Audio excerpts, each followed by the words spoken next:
A very good afternoon to one and all. This is Shakib to moderate this session. I would like to thank all of the participants who have taken your valuable time to join this webinar and making this webinar a knowledge sharing initiative useful from ADP. Today's webinar, NPS National Pension Scheme, all the things about NPS. This is yet another interesting webinar from ADP. This is an initiative from ADP to help key decision and leaders of organization manage sensitive aspects of HR and finance process as per the business trends today. We aim at providing the maximum inputs to the audience with the latest market insights. Our presenter for the day is Rohini Kumari. Rohini, our presenter, is a qualified chartered accountant with close to half a decade of exposure in taxation and financials. At ADP, she overlooks legislation and tax compliance. Before starting this session, I would like to thank each one of our audience who have taken their valuable time to join us. Uh, we would keep we would like to keep you informed that this session would be a listen only mode. We encourage our viewers to put forth your questions that are related to today's topic and agenda. We will be pleased to answer those in the end of the session. Over to Rohini. Hello all, this is Rohini from ADP. This session is all about the current most talked investment scheme, that is NPS. People know it by National Pension Scheme, some call it New Pension Scheme, some call it National Pension System. It's all the same. NPS, most commonly referred as National Pension Scheme, was introduced in 2004 by Government of India in a with a aim to create pensionized society and for a betterment of people of post retirement period, that is 60 plus. NPS scheme is open to all citizens of India on voluntary basis, but these are mandatory for the central government employees. All the Indian citizens can contribute to the scheme, which fall under in between 18 to 55 of year.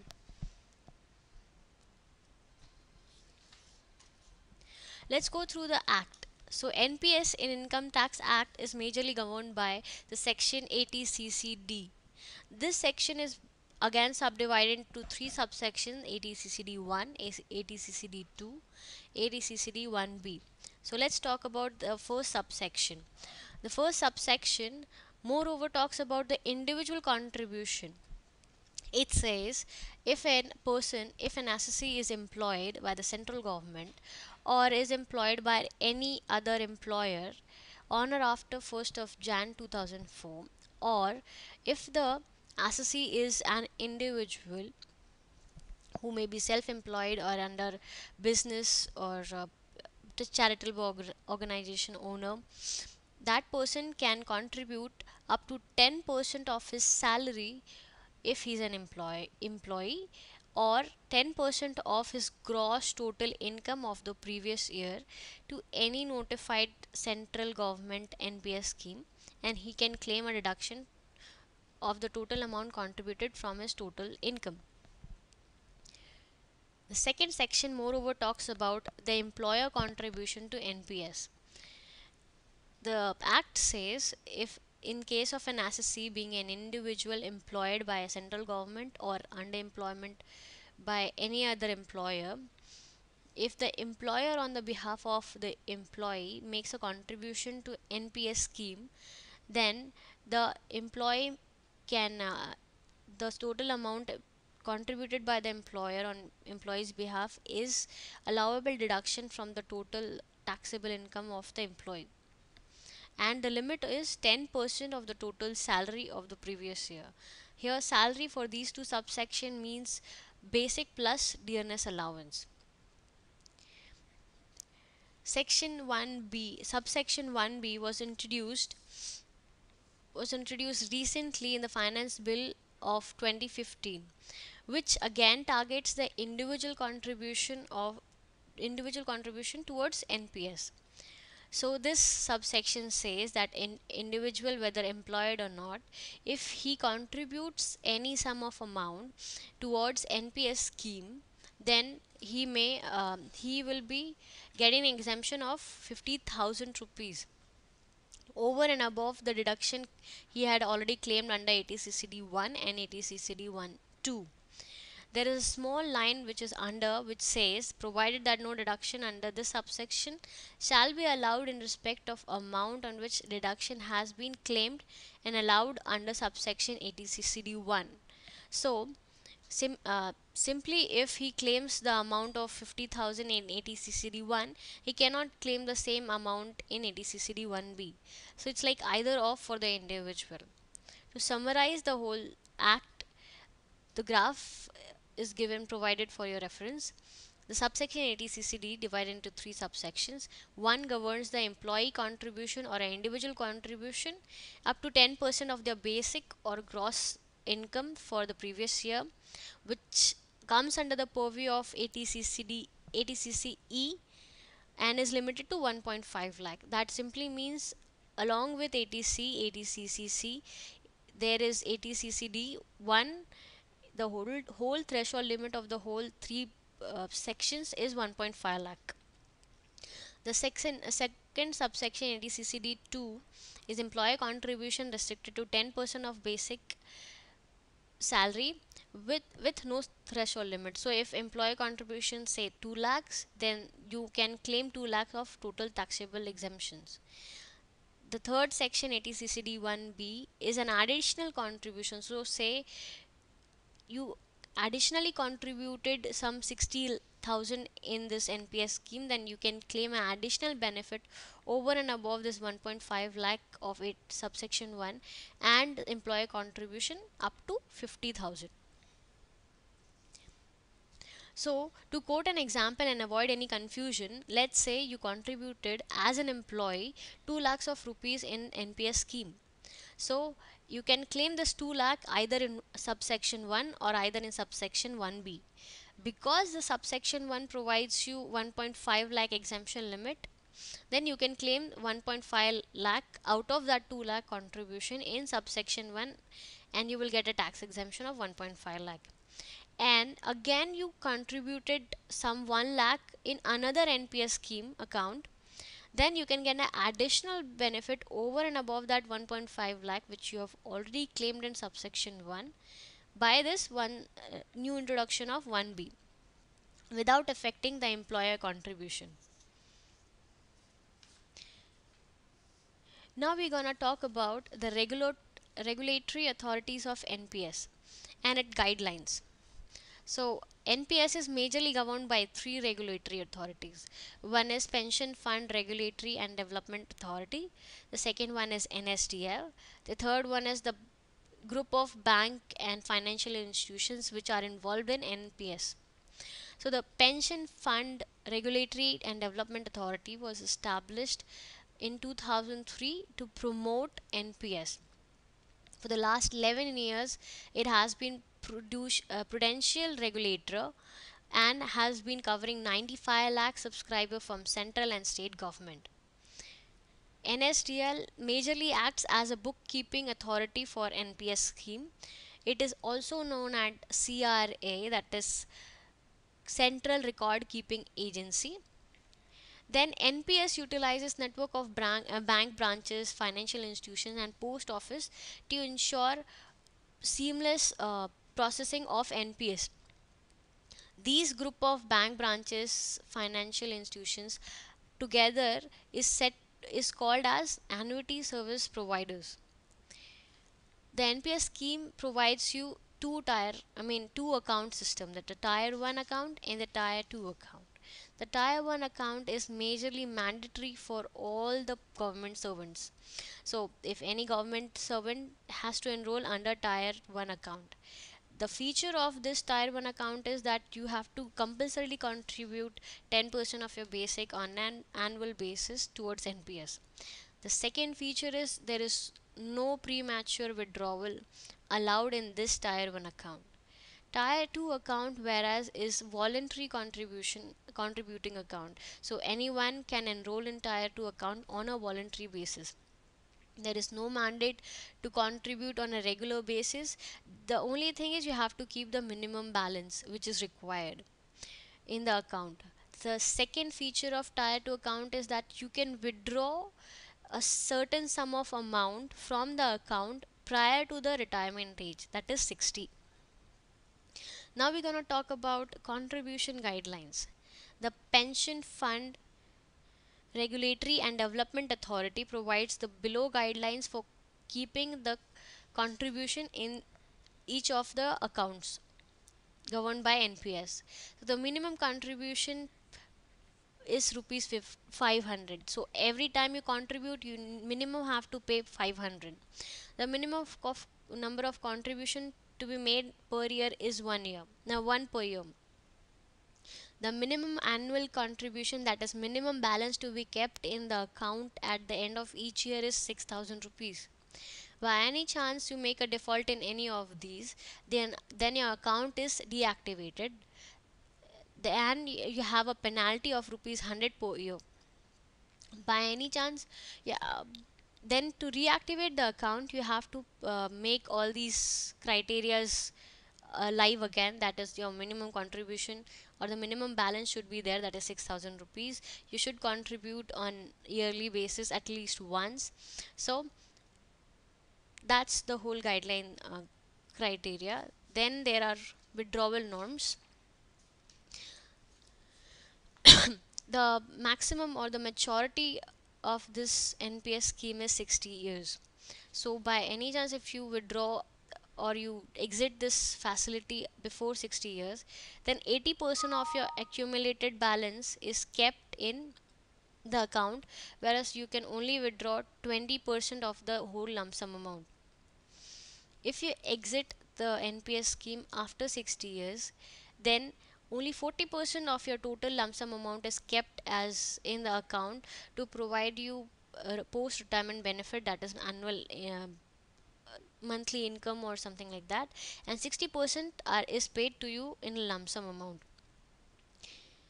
If you don't exit the system, NPS system, at the age of 70, then your account is closed. Then your account is closed and the benefits are transferred to the subscriber in single payout. If the subscriber deceases, then his nominee will get the whole benefit of the lump sum amount after his attainment of 70 years. Now we're going to talk about tax benefit. NPS contribution gives you double benefit, that is to employee and employer. Employee can claim a tax exemption of 1.5 lakh under 80CCD 1, an additional 50,000 under 80CCD 1B. So in all, an employee can claim a total exemption of 2 lakhs from his total taxable income. Whereas employee contributing any amount to NPS scheme, he may show the total amount contributed to such scheme as his expense, and he will the same would be deducted from the income, and ultimately his tax liability would be reduced. Thus this is a win-win situation for both employee and employer. Now we're going to talk about the procedural aspect of NPS. How to enroll in NPS. So employee, you need the only main point in NPS is having PRAN, that is permanent retirement account number. Once you get a PRAN, then you can contribute. It's as good as a account number. You can contribute into PRAN similar way you contribute into a normal account. So to get the PRAN, you have to submit these the below documents: the one photograph, address proof, ID proof, PAN card, and form number S1 to be submitted to the service provider. Once you submit all the document, in 7 to 10 working days you will get this PRAN number, and then you can start contributing as you contribute in a normal accounts. For employer, the employer must have CHON number and CBO number, that is company head office number and company branch office number, To obtain these numbers, he had to submit the below documents under the company's seal, that is certificate of incorporation, address proof, TAN and PAN number, NPS form, that is CHO1 form, to the service provider. Once he get these numbers, then he can submit the list of employees for whom he is contributing, along with individual details of employees, that is photos, address proof, ID proof, PAN number, and separate S1 form for each employee, completed and submitted. Once he registers all his employee under his CHO number or CBO number, then he just have to, on an annual or on a regular basis, he has to submit a list of the employees, the contribution made on behalf of these employees. The amount which he contributes would be segregated as per his list and as per the data provided to him in on, and would be sent to individual PRAN accounts of the employee maintained by the NPS authorities. If the person is registered under employer scheme and he has shifted, he wants to shift to individual scheme, that is, then he just have to fill a form and submit 20 rupees plus service charges for to shift from corporate registration to individual registration, and vice versa, as the case may be. Now we're going to talk about the charges applicable for obtaining and maintaining this PRAN account. The opening charges is 50, the initial registration is 100, maintenance cost is 190 per quarter, charges per transaction is 4. These all charges are exclusive of service taxes, wherein the service tax would be added and the final amount would be paid to these service providers. So, for the last two slides, I'm talking about service provider. Who are these service providers? POPs, or the service providers, point of presence, is are the first point of interaction of NPS subscriber with their NPS architecture. The Pension Fund Regulatory Development and Development Authority has authorized 58 institutions, including public sector bank, private sector bank, and financial institutions, and also post office, to act as POPs, that is point of presence. These POPs are have the main job of these POPs is to collect NPS contribution and to provide related service to the NPS subscriber, like a registration, maintaining the balance, educating the subscriber on NPS scheme, etc. The below list is the POPs present in India. That there are many big players like Citibank, Bajaj, Alliance, ICICI, where there are, whereas you can also find local institutions too, Marwadi Share, like Marwadi Share and Finance Limited, India Post Integrated Securities Limited. You can choose any of these service provider as per your convenience. Now the grievance redressal system, they have call centers, they have email replies, they have telephonic, they have fax. You can visit the website and drop your queries. So these are few of the reference numbers which we have extracted for your benefit. This completes the whole NPS information introduction, the procedural aspect, the guidelines, the payments, the annual charges. Now we're going to talk about the recent amendment post budget. So, the ESI and PF system was mandatorily made as online from May 2015. So, any remittance, any payment, any withdrawal from ESI or PF after May 2015, you have to do it online. There won't be any paperwork from then onwards. This is a specific, the PT amendment in Karnataka is specific to Karnataka, wherein they have introduced an exemption of profession tax up to 15,000. So if a person withdraws a salary of 15,000 per month, then he is exempted from deduction of profession tax from his salary. Similarly, the senior citizens are exempted from the levy of profession tax. To add further, there is a new e-return TDS file format launched for Q4 filing, having important features, which is decimals will be allowed in TDS calculation. That is, earlier TDS education cess and higher education cess, everything was rounded off to zero. Rounded off, so there were no decimals allowed. Now from now onwards, the tedious amount and education cess and higher education cess will be taken in absolute amounts up to 2 decimals, so there won't be any rounding off. The second major change, or the second major feature of this new file format, is they have made it mandatory for all the pans to be given the bin number, account number. That is, bin number is bank identification number, IN is account identification number. So these all numbers are mandatory to be given to the authorities. That completes the session from my side. Thank you all.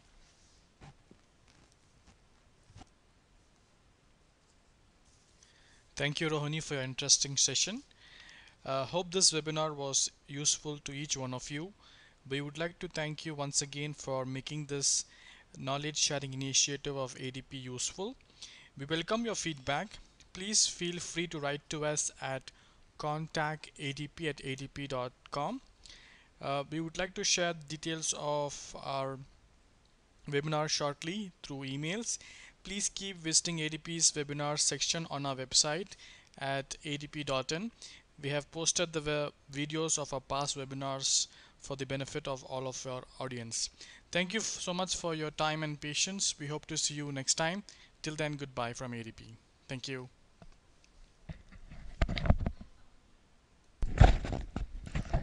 Thank you all.